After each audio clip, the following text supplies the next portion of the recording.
RCB vs SRH மேட்ச்ல Bengaluru team 35 ரன் வித்தியாசத்துல மாபெரும் வெற்றி அடைஞ்சிட்டாங்க. டாஸ் வின் பண்ண பெங்களூரு டீம் பேட்டிங்க சூஸ் பண்ணிட்டாங்க. ஃபர்ஸ்ட் ஓவர்ல இருந்து அதிரடியா ஆட ஆரம்பிச்சிட்டாங்க. கிங் கோலி மற்றும் ஃபேப் டு பிளேசிஸ் பார்ட்னர்ஷிப் போட்டு பவர் பிளேயை அடி பொளந்துட்டு இருந்தாங்க.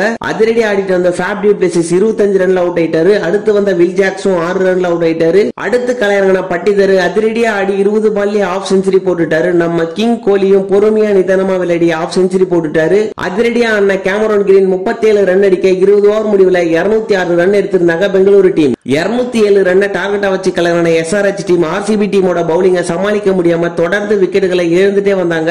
அதிகபட்சமா ஷபாஷ் அகமது 40 ரன்னும், அபிஷேக் சர்மா 31 ரன்னும், கேப்டன் பேட் கமின்ஸ் 31 ரன்னும் எடுத்தாங்க. 20 ஓவர் முடிவுல 8 விக்கெட்டுகளை இழந்து 171 ரன் மட்டுமே எடுத்திருந்தாங்க SRH டீம். ஆர்சிபி டீம் 35 ரன் வித்தியாசத்துல சிறப்பான வெற்றி அடைஞ்சிட்டாங்க.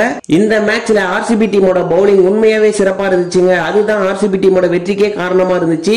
ஆர்சிபி டீமோட இந்த சிறப்பான வெற்றி உங்களுக்கு பிடிச்சிருந்தா இந்த வீடியோக்கு ஒரு லைக் போட்டு விட்டுருங்க.